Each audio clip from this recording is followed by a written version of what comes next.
Hello everyone, my name is Alexandra and I'm from now in this moment talking from the United States. We moved here for my husband's work. Originally I'm from Moscow, from Russia, and my husband, he's Dutch, from the Netherlands, where we spent our 8 years living together, being married, where we had our 2 beautiful boys. The oldest one is 5, the youngest now 1.5. So recently moved here, and I would like to share with you the reasons why it happened, because I see a lot of videos. To be honest, I have been away from my English YouTube channel for a while. I was really busy with life as a mom, and it was our big move here from the Netherlands. And while being in this transition period, I actually was looking at different bloggers, different people, different pages on Instagram, and I have encountered so many positive feedbacks about European life from American people who moved there for work reason or for family reasons. And I started feeling a little bit bad for so many Americans who actually believe that grass is so much greener on the other side. Again, I'm not idealizing any of the system. I'm not saying, everything should be capitalistic in nature, the socialism is bad and all that stuff. And I'm not saying socialism is perfect and the solution for the all. I just want to highlight the things that are not as ideal as so many Americans can view, being Americans. And for doing so, I would like to share with you a few reasons why we as a family moved from the Netherlands to the United States. I mean, the official reason was simple. That was my husband's work. He was transferred from a Dutch office to the American office. Of course, it was his expression of desire to do so, and his incredible work talent and ethic, and his talent for the job that he's doing. He was really needed here. He made a project for the American office, which he succeeded on, and he's really, we got the opportunity coming in our way. But of course, you don't really take it's not a decision that can be made lightly. You do have to consider a lot of things when you have 2 little children, and at this time we had a cat and a dog. Now we have a cat. We left our dog for my parents-in-law. She, quite frankly, was living in 2 homes all the time since our first child was born, because she's very naughty and requires a lot of attention, which we of course did not have. And she was used to having 2 homes, so she's super social. I think she can live with anyone. And when it was time to move, so that's where she stayed. But as I said, we were super busy. But again, there are real reasons why it actually took place. The first reason is, I would say, and the most important reason is very objective reason, and subjective maybe in some way. This is school segregation. I'm not sure, like every one of you has ever heard, but the inclusivity that you're experiencing here in America is obviously not perfect. It varies per state, per city. It can be good, it can be bad in many cases. Sometimes, schools have resources and good, in good neighborhoods to accommodate additional needs for the children. Sometimes they don't. For us, it was very crucial. My oldest son, he had a speech delay, so he has some speech issues. Those run in the family. My husband is dyslexic. His brother started speaking after when he was 4, so those things were kind of expected. But still, I didn't really know all the details, because my husband's family is not very emotional and very much of a sharing kind of people. So I didn't really know. When I knew that his brother started speaking after 4, but I didn't know what it means exactly, that he started speaking with sentences or became fully conversational, or what the details were not really discussed. Only, when my son was already like 2.5, suddenly in the conversation I realized that he didn't say a word before 4. So okay, we realized the family stuff. We jumped immediately into more, let's say, more interventional approach. We already had at the time we had a speech therapist, but it was super short. It was very it was a lot of just talking. For me, just sharing was mostly like I was introduced how to speak to my child and how to engage and help his speech to develop. But anyway, he didn't speak till 4, exactly how was predicted by my mother-in-law. And after 4, just before 4, I would say, not after, but just before 4, it started, and it took from there pretty quickly. We're still working on the quality, but it keeps going up in amazing direction. He's picking up things very quickly, which we're so happy about. But if we stay in the Netherlands, that would mean that our child would have to go to special school. First of all, 2 languages would be extremely difficult for him, and even in general, having no choice regarding the school of your child is pretty scary, Now, for instance, now we decided to keep him home for a while. He still receives his speech therapy 2 times a week. We go places, we do a lot of homeschooling for his level, playing with colors, shapes, numbers, letters, whatever. A lot of reading, a lot of engaging, a lot of, traveling, new experiences. Of course, a lot of speaking, modeling the language for him and everything. So it's going really well. But if you stay in the Netherlands, we would have no choice. Because at 5 years old, you must be in school. And there is no homeschooling allowed. And that always scared me, because I don't really like that the government has such a grip on the child that I carried and buried and suffered for. I have no intentions to cut him off from the world. We're going all over the places. You can see us everywhere. We have friends. We are social, But I don't want anyone to show me that their way, the government's way, is the only way. I want to have freedom to choose, whether it's a public school, whether it's a private school, whether it may be homeschooling assistant program. It also exists here. One time a week, you go to school and you experience school environment, and for the rest you're staying home with your parents, or maybe co-op, or other forms of education. I want to have that freedom, and I want to explore the opportunity, see what fits for my child. It's not really like, oh, the mom thinks that she's smarter than the rest and she wants to keep her child home to, teach him or her God knows what. It's not that. But Netherlands does not provide this opportunity. And more than that, if you ever say something like that, people are immediately, being judgmental. This is probably, I jump on to another reason, is Dutch mentality. Dutch people are super rude. They are very cold-hearted. There is no personal connection. There is nothing spontaneous. Everything planned ahead of time, calculated, and super cold. It feels like you live around emotional zombies, really, that they work perfect as a machine. But to have a sincere, human, open, genuine interaction is something out of reach. And so many people say, oh no, I also met nice Dutch people for 8 years. I did, but I can count them like on one hand in certain settings. I was like, oh yeah, this was actually an emotional person. With this girl, I could be friends. Oh, this woman is actually possessing something that most Dutch people don't have. But those are rare exceptions. And plus just being simply rude. I have a video about that. Nothing has changed since then. I was making a video about Dutch culture and about horrible things I have encountered, and rudeness, extreme amount of rudeness that they take pride on, and they call it, we're very straightforward. No, you're very rude and passive aggressive. That's what you are. That's 100% the case. I'm so happy that it doesn't really exist in my environment anymore. It's such a fresh breath. I'm so happy and so much more content and relaxed because of that.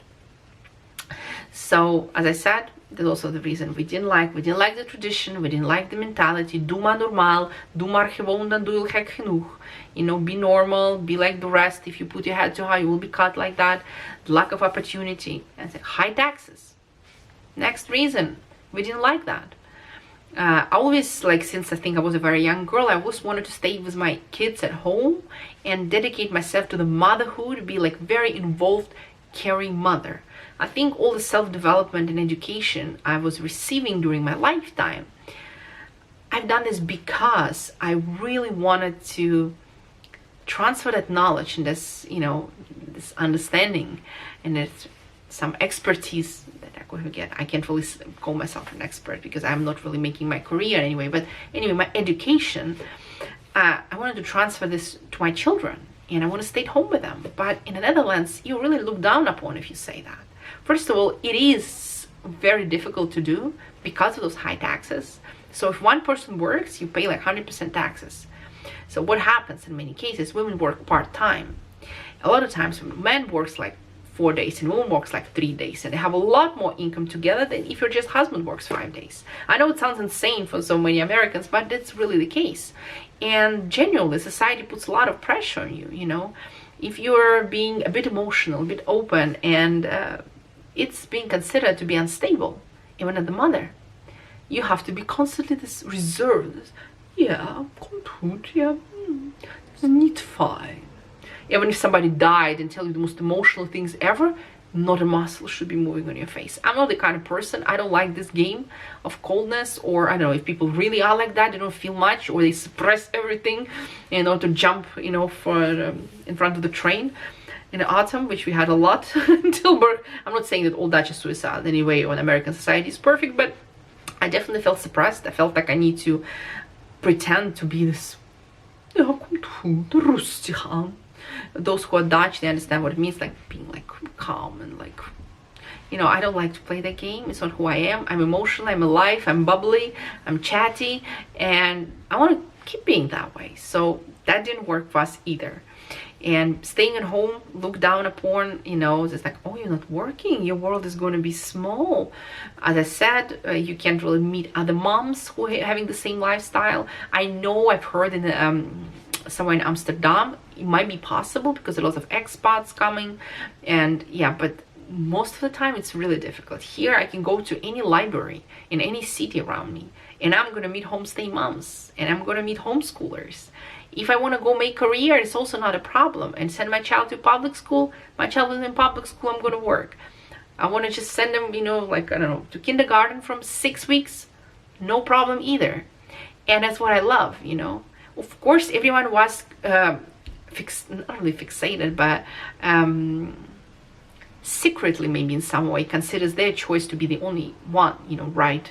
But it's right for me, but may not be right for you. I can share you the reasons why, you know, I follow a certain trajectory and pick certain things, but you can share with me why you don't, you know. So those things are, yeah, personal, and having this freedom and this choice, and not being like, because as I said, you know, there's high taxes, like, you know, like seeing how much my husband had to pay, and that was just insane. So I don't really like that. And a lot of people who were parasailing because of that, saying that they're having burnout and then years of not working, and not like really being open about it. It's like, you know, I pay so much taxes, like, yeah, now I'm burned out, it's their turn to pay. No, they'll be like, oh yeah, I had a light depression. And you just feel like there's like, no, you didn't have light depression. You just got another kid right next to your first one, which you said you had depression after. No, not really. It's not working. You know, I see what you're doing. You're actually trying to fool the system, and a lot of frauds like back pain and all. You see people taking advantage massively of the system. So we also didn't like that. I mean, people do this everywhere, but that we had to pay for this that we didn't like. Government control, as I said, yeah, this is control that your governments, you know, it's in everything. Government decides this, government dictates this, which is, it's just government in your life for everything, and that really feels creepy to me. Lack of choice, again, as I said, in terms of schooling, for instance, you don't have, private schools exist, but they're minimum, and it's like no way you can, you know, afford them. Even the medical field, yeah, dentist, I would say physiotherapy, but even the gynecologist, for instance, for women, no, there's no private practices for that, you know. There is no much of a choice, nothing alternative, only everything, if you need, I don't know, if you get sick and you need some kind of medicine which hasn't been tested for the last 15 years, you won't get it in the Netherlands. They're even telling you, like, go to another country.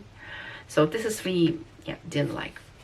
Unpleasant people, I mentioned already, and I have a whole video about it. Like, plus, okay, next reason coming also from Dutch not being pleasant is the Netherlands is not welcoming for immigrants in general, especially what's going on now. It's absolutely not the case. Geert Wilders, you know, who just don't join the game, let's say. I remember a lot of English programs in my master's education. They were popping up like every year. Now they want to cut it down, and they want to make sure that people learn Dutch and integrate, protect Dutch culture. This nationalism is coming up more and more, while my husband was laughing like 10 years ago when I was getting even more like 15 maybe years ago, when you get his education, like those things were not a problem, and suddenly you have to protect the Dutch language. The suspiciousness toward immigrants, toward everything different than the Dutch, and it's really Dutch are like restrictive on everything. What you eat for lunch, how you dress your children. It's constantly people just pass it's most judgmental. They judge.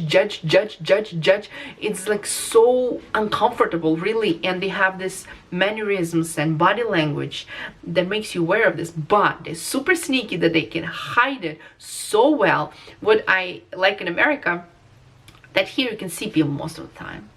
And you can see it in their eyes when they talk, and their body language, and how they look at you, even if they're being fake nice sometimes at work, you can see that still. But Dutch can be this was so much with a poker face, and they completely know what they're doing behind your back and what they're preparing. And this is like really freaking scary for me. And yeah, a lot of people say, well, how about LGBTQ+? Oh, they're so welcome for gay marriage. Guys, they're welcome for this because they decided that being gay or being part of LGBT community is normal. That's it, simply because of that. But when I was there as a Russian immigrant, I still, when people ask me like, where you come from, I see your accent is really nice, and when I say like I come from Russia, I feel like, and I realize it's not because Russia is doing at this moment, which is horrific, and it's just out of control, and I'm deeply sad for what's happening there. No, that's because the experience I was receiving while living in the Netherlands. You feel like people change, we look at you in a certain way when they hear you're from Russia. So those things are, yeah, usually people ask here, it's like, oh, my friends or wherever, like my relatives are from here or from there. Like today, the woman asked me, I went to a doctor, it's like, oh, you hear your accent. It's like, I'm from the Netherlands, but originally I'm from Russia, from Moscow. Oh, I have relatives in Croatia. So I was like, oh, it's really nice.